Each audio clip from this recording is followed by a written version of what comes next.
बिस्मिल्लाहिर्रहमानिर्रहीम। अस्सलाम वालेकुम नाज़रीन, आप यूट्यूब चैनल देख रहे हैं। मैं इमरान ख़ान हूँ। सबसे पहले कि मैं ख़बरों की तरफ जाऊँ, मैं एक चीज़ आपको बता देता हूँ कि इमरान ख़ान साहब के बारे में कुछ लोग ये कह रहे हैं कि जेल के अंदर शायद वो डील की कोशिश कर रहे हैं या उनकी कोशिश है कि किसी तरह उनको कोई डील मिल जाए। तो ऐसा बिल्कुल नहीं है। मैं पहले कई मरतबा आपको बता चुका हूँ कि इमरान ख़ान के पास अगर डील की कोई ऑफ़र गई भी है तो उन्होंने ठुकरा दी है, और इस वक्त तो बिल्कुल वो वक्त ही नहीं है। अगर इमरान खान साहब डील कर रहे होते तो एक हफ्ते के अंदर उनके ऊपर 3 मुकदमात, उनके फैसले ना आ रहे होते। डील कर रहे होते तो बल्ले का निशान ना छिन जाता। डील कर रहे होते तो कागजात नामजदगी ना छीने जाते। डील कर रहे होते तो इस किस्म के मुकदमात भोंडे अंदाज में उन पर ना बने हुए होते।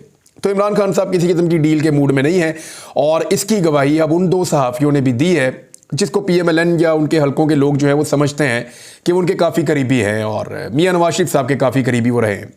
ख़ास तौर पे एक तो उनमें से अब भी बहुत करीब हैं। नजम सेठी ने यह बात की है कि इमरान खान साहब को जो है वो कोशिश की जा रही है एस्टेब्लिशमेंट की जानिब से भी और हर जानिब से कि इमरान खान साहब कोई डील कर ले, कोई मामला जो है वो सुलह सफाई की तरफ जाए। लेकिन इमरान खान साहब जो है वो मकबूलियत या पब्लिक के ऊपर उनका इन्हिसार है, और वो किसी किस्म की डील या सौदेबाजी के लिए तैयार नहीं है। दूसरी जानिब हामिद बीर ने इस बात की गवाही दी कि जो लोग इमरान खान साहब के पास गए डील की ऑफ़र लेकर, इमरान खान साहब ने उनको डांट पिलाई है, और इमरान खान साहब ने उनको कहा है कि मेरी डेड बॉडी जाएगी जेल से बाहर, मैं डील नहीं करूंगा किसी भी किस्म की, और मैं आइन की बात करूंगा, कानून की बात करूंगा। तो मेरी इंफॉर्मेशन भी यही है। मैं पहले भी आपको बता चुका हूं कि इमरान खान साहब को जितनी मरतबा डील ऑफर की गई, उन्होंने एक ही बात की कि फ्री एंड फेयर इलेक्शन करवाए जाएं पाकिस्तान में। और अब वो ये बात कर रहे हैं कि जो इलेक्शन पाकिस्तान में हुए हैं उनके मुताबिक नताइज अनाउंस किए जाएं, और ये जो हुकूमत फॉर्म 47 के मुताबिक बनाई गई है इसको किसी सूरत में तस्लीम नहीं करूंगा। इन इलेक्शंस का ऑडिट करवाया जाए, और जो पाकिस्तान तहरीके इंसाफ का हक है वो तहरीके इंसाफ को वापस दिया जाए। बहरहाल ये तो है डील वाले मामलात के अंदर। अब आ जाए साइफर पर। साइफर पर मैंने पिछले वीलॉग में आपको कुछ चीज़ें बताई थी। अब उन सारी चीज़ों की तस्दीक मुख्तलिफ लोग कर रहे हैं, यानी जो मैं आपको पिछले वीलॉग में बता गया जो चीज़ें, उनके बारे में अब राय क्या आ रही है। सबसे पहले राय हम ले लेते हैं जो पाकिस्तान तहरीके इंसाफ के आम रहनुमा बैरिस्टर गौहर, उन्होंने क्या कहा। उन्होंने कहा कि डोनाल्ड लू अब सब चीज़ों से पीछे हट रहा है, और रावलपिंडी में मीडिया से बात कर रहे थे। उन्होंने कहा पाकिस्तान तहरीक इंसाफ के चेयरमैन इस वक्त वही है बैरिस्टर गौहर। उन्होंने कहा कि डोनाल्ड लू के बयान पर असद मजीद को अपना मौक़िफ़ देना चाहिए। 20 घंटे हो चुके मगर असद मजीद की तरफ से कोई बयान नहीं आया। असद मजीद का माजी में बयान था कि मेरी डोनाल्ड लू से मीटिंग हुई थी, लेकिन कल डोनाल्ड लू ने अपने बयान में असद मजीद से मुलाकात का जिक्र भी नहीं किया। डोनाल्ड लू अब सब चीज़ों से पीछे हट रहा है, इसलिए हम दोबारा से साइफर के मामले की तहकीकात का मुतालबा करते हैं। अमेरिका ने फ्री एंड फेयर का लफ्ज़ भी इस्तेमाल नहीं किया। ये वही बात है जो मैंने आपको पहले बताई, और उन्होंने कहा कि फ्री एंड फेयर का तो हमने कभी लफ्ज़ इस्तेमाल ही नहीं किया फ्री एंड फेयर इलेक्शन का, इन इलेक्शंस के बारे में। ये डोनाल्ड लू ने वहाँ पे कहा था, और उन्होंने कहा कि हम समझते हैं कि जो इर्रेगुलरिटीज़ हुई हैं यहाँ दोबारा इलेक्शन होना चाहिए, और बहुत सारी और चीज़ें भी उन्होंने कही। उन्होंने कहा अमेरिका और पाकिस्तान के ताल्लुकात पर असर हो सकता है अगर पाकिस्तान में इलेक्शन के मामले में इंसाफ नहीं होता तो। बहरहाल ये तो था एक बयान, आपको मैंने बता दिया बैरिस्टर गौहर का। एतजाज़ एहसन साहब पाकिस्तान पीपल्स पार्टी से आपका ताल्लुक है, सीनियर वकला रहनुमा है। उन्होंने क्या कहा। एतजाज़ एहसन साहब वही बात कह रहे हैं कि डोनाल्ड लू को झूठा साबित करने के लिए इतना सबूत काफ़ी है कि मेरे मुल्क के वज़ीर आज़म, आर्मी चीफ, वफाकी वज़रा पर मुश्तमिल नेशनल सिक्योरिटी कौंसल ने 2 बार इस बात की तस्दीक की कि साइफर था, मुदाखलत थी, और इसी वजह से अमेरिका को डिमार्च भी किया गया। अब आ जाए वापस, यही मैं आपसे बात कर रहा था कि इमरान खान साहब के दौरे हुकूमत में और फिर शहबाज शरीफ के दौरे हुकूमत में 2 मरतबा नेशनल सिक्योरिटी कौंसल बैठी, और उन्होंने बैठने के बाद बाकायदा इस बात का फैसला किया मुतफ़िका तौर पे कि अमेरिका मुदाखलत कर रहा है। साइफर के अंदर जो ज़बान है वो गलत इस्तेमाल हुई है, और ये ब्लेटेंट इंटरफेरेंस है पाकिस्तान के अंदरूनी मामलात में। तो उसके बाद फिर दोनों ने अपनी अपनी जगह पे डिमार्च किया था, अमेरिका से एहतजाज किया था। तो एतजाज़ एहसन साहब ने कहा कि डोनाल्ड लू झूठा है और मेरे लोग झूठे नहीं हो सकते। अब एक ही तरफ झूठ हो सकता है ना, या तो ये एहतजाज करने वाले लोग सारे झूठ बोल रहे हैं या वो डोनाल्ड लू झूठ बोल रहा है। तो मेरे ख्याल में हमारे लिए बेहतर ये है बतौर पाकिस्तानी कि हम कहें कि डोनाल्ड लू जो है वो झूठ बोल रहा है। हमाद अदर ने एक स्टेटमेंट दिया, और बड़ा समझ आने वाला स्टेटमेंट है। हमाद अदर ने कहा कि डोनाल्ड लू कहता है कोई मुरासला नहीं। व्हाइट हाउस के तर्जुमान ने कहा कि इंटरसेप्ट जरीदे में लीक होने वाला मुरासला हकीकत पर मबनी है, यानी इससे पहले जो एक मुरासला लीक हो गया था। व्हाइट हाउस के तर्जुमान ने अपने मुंह से कहा था कि वो जो जरीदे के अंदर मुरासला लीक हुआ है वो हकीकत पर मबनी है। पाकिस्तान की हुकूमत पहले मुरासले के वजूद को ही रद्द करती रही, यानी अमेरिका मान रहा है कि ये ठीक है और पाकिस्तान उसको रद्द करता रहा है। फिर इमरान खान पर उसी मुरासले को लीक करने के मामले पर मुकदमा बना दिया। ये घबराहट की अलामत है, यानी ये जितने भी तजादात हैं ये सारे घबराहट की अलामत है। ये हमाद अजहर का स्टेटमेंट है। बाबर अवान साहब ने एक बड़ा इंपॉर्टेंट स्टेटमेंट दिया है और ये नुकता हमने उठाया था लास्ट वीलॉग में। उन्होंने कहा कि साइफर मामले पर डोनाल्ड लू सच्चा है तो इमरान खान पर मुकदमा झूठा है। मैं यही कह रहा था ना आपको कि अगर डोनाल्ड लू सच बोल रहा है तो इमरान खान को जेल में नहीं होना चाहिए, और अगर डोनाल्ड लू झूठ बोल रहा है तो फिर आप इमरान खान पे मुकदमा तो चला सकते हैं, लेकिन फैसला अदालत में जाके होगा, क्योंकि जो पहले ट्रायल हो चुका है वो गलतियों से और इबाहमात से और उजलत से भरा हुआ ट्रायल है। तो बाबर अवान साहब कह रहे हैं कि डोनाल्ड लू के कांग्रेस कमेटी में साइफर से मुताल्लिक बयान पर पाकिस्तान तहरीक इंसाफ के रहनुमा बाबर अवान ने रद्द-ए-अमल देते हुए कहा कि डोनाल्ड लू ने इमरान खान को साइफर केस से बरी करने वाला बयान दिया है। वो कहता है कि साइफर है ही कोई नहीं, तो केस फौरी वापस लेना चाहिए अगर साइफर है ही नहीं। अब या तो जो हुकूमत और गुलाम और लौंडियां जो उछल उछल के कह रहे हैं कि जनाब साइफर का तो वजूद ही नहीं है, साइफर तो है ही नहीं, डोनाल्ड लू जो है उसने सारा पोल खोल दिया है, तो जब साइफर है ही नहीं तो इमरान खान जेल में क्यों है फिर, या इमरान खान के ऊपर फिर किस चीज का केस बनाया हुआ है आपने? अगर कोई राज था ही नहीं तो इमरान खान साहब ने कौन सा राज अफशा कर दिया था? ये बड़ा इंपॉर्टेंट क्वेश्चन है और इसी के गिर्द अब सारा केस घूमेगा। तो मैं आपको पहले बता रहा था कि ये दोनों तरफ से फंस गए हैं। अब आ जाए एक और खबर, ये एक इंपॉर्टेंट खबर है। सेनेट इलेक्शन के लिए खैबर पख्तूनख्वा के अंदर एक बड़ी अहम हिकमत अमली पाकिस्तान तहरीक इंसाफ ने तैयार की है। यानी ये एक सियासी हिकमत अमली आप देखेंगे तो आपको हैरत हो जाएगी। खैबर पख्तूनख्वा हुकूमत ने जो गवर्नर की जानिब से कहा गया कि सूबाई असम्बली का इजलास बुला लिया जाए, तो खैबर पख्तूनख्वा की हुकूमत ने कहा जी अभी हम नहीं बुला रहे। उन्होंने इजलास बुलाने से इनकार कर दिया और फैसला किया, उन्होंने मुशावरत की सूबाई हुकूमत ने, और उसमें कहा गया कि गवर्नर का सूबाई असम्बली का इजलास बुलाना मुकम्मल तौर पर गैर आइनी है। अब हुआ यह है कि कुछ जो मखसूस नशस्तें हैं 24 की तादाद में, उनकी जो मखसूस MPAs खातून हैं या कोई अकलियत के हैं, उन्होंने हलफ उठाना है। वो हलफ तो तब उठाएंगे जब असम्बली का इजलास होगा, और असम्बली का इजलास तब होगा जब स्पीकर उसको कॉल करेगा और वो सारे इकट्ठे होकर बैठेंगे। तो ये एक बड़ी मज़ेदार किस्म की सिचुएशन बन गई है। अगर खैबर पख्तूनख्वा के अंदर ये 24 नशस्तें मिल जाती हैं पाकिस्तान तहरीक इंसाफ के मुखालिफिन को, तो वो 2 सेनेटर्स अपने बनाने की काबिल हो जाएंगे खैबर पख्तूनख्वा से। लेकिन अगर ये नशस्तें नहीं होती तो फिर कम तादाद के अंदर इलेक्शन होगा और पाकिस्तान तहरीक इंसाफ मैक्सिमम सेनेटर्स ले जा सकती है। अब पाकिस्तान तहरीक इंसाफ ने क्या हिकमत अमली बनाई है खैबर पख्तूनख्वा में, यानी एक बड़ा लंबा छक्का है जो ग्राउंड से बाहर गया है। अगर इसके ऊपर इसी तरह अमल दरामद होता है तो देखिए अब हिकमत अमली है क्या, जरा इसको आप सुन लें। ये बहुत सारे TV चैनल ने इसको रिपोर्ट भी किया है, लेकिन मैं आपके सामने रखता हूं जरा आसान करके। अब पाकिस्तान तहरीक इंसाफ ने किया यह है कि जैसे ही इजलास अगर बुला भी लिया गया जबरदस्ती, तो कोरम की निशानदेही कर देंगे फौरी तौर पे। कोरम की निशानदेही करने से इजलास चल ही नहीं सकेगा। भाई इजलास चलेगा तो ये लोग हलफ उठाएंगे, जब ये लोग हलफ ही नहीं उठाएंगे तो ये मेंबर ही नहीं बनेंगे 24 लोग, और जब ये लोग मेंबर ही नहीं बनेंगे तो ये लोग सेनेटर के लिए वोट ही नहीं डाल सकेंगे। जब ये वोट ही नहीं डालेंगे तो फिर इमरान खान साहब के मुखालिफ जो सेनेटर्स खड़े हो रहे हैं पाकिस्तान तहरीक इंसाफ के, उनके जीतने के इम्कान खत्म हो जाएंगे। ये 24 लोग जो हैं ये हलफ नहीं उठा सकेंगे। अब इस वक्त सिचुएशन ये है कि सुन्नी इत्तेहाद काउंसिल के 91 लोग हैं और अपोजिशन के 27 अराकीन हैं। अपोजिशन के 27 अराकीन अगर सारे भी आकर बैठ जाएं तो हुकूमत का एक बंदा वहां जाकर खड़ा होकर कह दे जी कोरम की निशानदेही कर दे, देखें जी कोरम पूरा नहीं है, तो स्पीकर जो है वो इजलास जो है मुलतवी कर देगा। फिर दोबारा इजलास होगा, जब दोबारा फिर अपोजिशन सारी की सारी भी आकर बैठेगी तो हुकूमती बंदा एक अकेला खड़ा होकर कह देगा जी कोरम की निशानदेही कर देता हूं मैं। और कोरम जो है वो एक मखसूस नंबर में अगर लोग ना हो तो फिर कोरम पूरा ना होने की सूरत में हलफ नहीं उठा सकेंगे। मखसूस नशिस्तों के ऊपर जो उम्मीदवारान हैं ये 24 लोग हलफ नहीं उठा सकेंगे। सेनेट की जनरल नशिस्त पर 17 अरकान असम्बली एक सेनेटर बना सकते हैं खैबर पख्तूनख्वा के अंदर, और जबकि टेक्नोक्रेट और खवातीन की नशिस्त के लिए 72 से कम होकर 59 हो जाएगा। यानी पहले 72 है तो ये 59 हो जाएगा।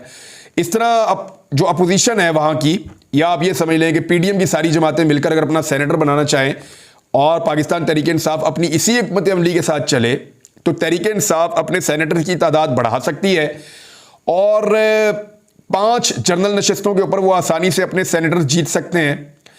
और अगर पहली और दूसरी तरजीह पर सही तरह वोट दें और अच्छी हिकमत अमली के साथ चलें तो 6ठी सीट भी जीत सकते हैं। इसके अलावा जो खातून वाली सीट है वो भी जीत सकते हैं। खवातीन और टेक्नोक्रेट की 2-2 नशिस्तें आसानी से पाकिस्तान तहरीक इंसाफ या सुन्नी इत्तेहाद कौंसिल के अरकान वहां से जीत सकते हैं। तो ये है जनाब सिचुएशन। खैबर पख्तूनख्वा में इन्होंने बुरी तरह बांध लिया है।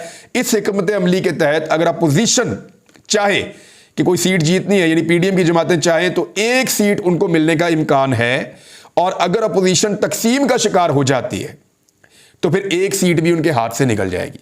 तो यह है सियासी हिकमत अमली जो उठाई गई है खैबर पख्तूनख्वा में, और मेरे ख्याल में ये एक बड़ा सियासी छिक्का है और आइन के मुताबिक भी है।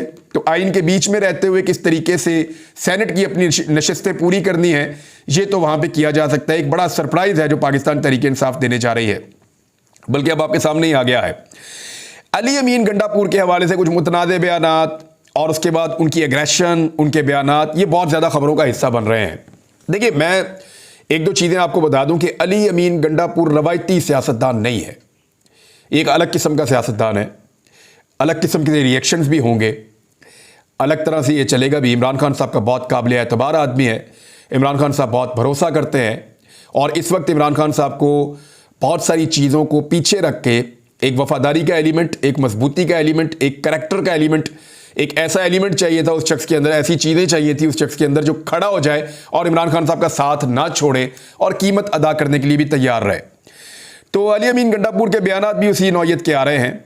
एक तो उन्होंने रिश्वत के हवाले से एक बयान दिया कि अगर कोई बंदा रिश्वत मांगता है तो फिर उसका सर फाड़ दो ईंट मार के। कोई पूछे तो कहना मैंने इसको जहन्नुम की आग से बचाया है, और मेरा नाम लेना कि मैंने ये कहा है। तो ये बड़ी खौफनाक सूरत हाल है। अगर लोग वाकई उठा के ईंट सर में मार देंगे तो फिर तो सूरत हाल बहुत ख़राब हो जाएगी। तो अली अमीन गंडापुर के ये बयान का मकसद क्या है? एक्चुअली वो ब्यूरोक्रेसी को और सारी इंतज़ामिया को ये बता देना चाहते हैं कि मेरे यहाँ पे करप्शन की गुंजाइश निश्ता, मैं करप्शन नहीं करने दूंगा, पैसा नहीं खाने दूंगा, 2 नंबरी नहीं करने दूंगा। आपको लोगों के काम करने पड़ेंगे और बगैर पैसों के करने पड़ेंगे। लेकिन इस मामले पे तनकीद भी हो रही है कि अली अमीन गंडापुर साहब, अगर लोगों ने ईंटें मारनी है तो फिर आपकी हुकूमत ने क्या करना है, ये भी सवाल उठाए जा रहे हैं। लेकिन अपना मौक़िफ़ तो उन्होंने दे दिया कि हम ये वादे करना चाहते हैं कि पाकिस्तान तहरीक इंसाफ की हुकूमत करप्शन को बर्दाश्त नहीं करेगी। लेकिन जब बयान आएगा तो उसके ऊपर तनकीद तो होगी। जब बयान अपनी आम रूटीन से हटकर होगा तो फिर आम रूटीन से हटकर उसके ऊपर तनकीद भी होगी। अब अगली चीज़ जो है वो अली अमीन गंडापुर साहब ने कहा कि आखिरी वार्निंग दे रहा हूँ, वफाक और पंजाब हुकूमत अपनी हरकतों से बाज आ जाए। ये मुकदमात के हवाले से उन्होंने कहा है, और वो ये कहते हैं कि 99% मुकदमात जो हैं, जो पाकिस्तान तहरीक इंसाफ के कारकुनों के ऊपर बनाए गए हैं, वो झूठे और गलत मुकदमात हैं। मरियम नवाज मैंडेट चोरी करके वज़ीर आला बनी है, इनकी हुकूमत जाली हुकूमत है, ना उनके पास अवाम की ताकत है ना अवाम का वोट है, वो अपनी हद के अंदर रहें। और फिर उन्होंने कहा कि फिर मैं यहाँ पे मुकदमा दर्ज करवा लूँगा और उनके वारंट गिरफ्तारी जारी करवा के जरदारी के, मरियम नवाज के, नवाज शरीफ के, इन सारों के मैं पुलिस को भिजवा दूंगा उनको गिरफ्तार करवाने के लिए। तो ये सूबों के मामलात में सूबों को लड़वाने का काम ना करें, ये अली अमीन गंडापुर साहब ने स्टेटमेंट दिया है। और एक और काम जो उन्होंने बड़ा दबंग किया, उन्होंने साबिक 7 वज़राए आला का जो प्रोटोकॉल है और जो अमला उनको मिला हुआ था वो वापस ले लिया है। यानी ताहयात जो वज़ीर आला पहले रह जाता है, सारी उम्र के लिए उसको ड्राइवर मिल जाता है, सिक्योरिटी मिल जाती है, गनमैन मिल जाते हैं, प्रोटोकॉल मिल जाते हैं, तो वो सारे प्रोटोकॉल वापस ले लिए हैं। और एक ड्राइवर होता है, 8 गनमैन होते हैं, ग्रेड 17 का एक PS भी होता है जो वज़ीर आला के पास ताहयात तैनात रहता है। अब इस फैसले के बाद जो है वो 60 ड्राइवर वापस आएंगे, 56 गनमैन वापस आएंगे और 7 अफसरान जो हैं वो भी 17वें ग्रेड के वापस आ जाएंगे खैबर पख्तूनख्वा हुकूमत के पास। और जो तमाम मुराआत हैं साबिक वज़राए आला के पास वो भी वापस ले ली जाएंगी। गंडापुर ने इसका ऐलान किया था 8 मार्च को और इसके ऊपर अमल दरामद भी कर दिया है। फरतुल्लाह बाबर साहब जो जरदारी साहब के बहुत करीबी हैं, पाकिस्तान पीपल्स पार्टी के बहुत सीनियर रहनुमा हैं, उन्होंने बिजलियां गिरा दी हैं वफाकी हुकूमत के ऊपर और पोल खोल दिया है अपनी ही हुकूमत का। वो क्या कह रहे हैं, जरा ये स्टेटमेंट आप सुने, बड़ी मजेदार स्टेटमेंट है, आपको पता चलेगा कि आने वाले दिनों में होने क्या जा रहा है। जो भी डेमोक्रेट होगा या जमहूरियत पसंद होगा या जो पाकिस्तान के अंदर अवाम की हुक्मरानी पर यकीन रखेगा, नजरियाती होगा, वो बहुत देर तक इस सिस्टम के साथ चिपका हुआ नहीं रह पाएगा।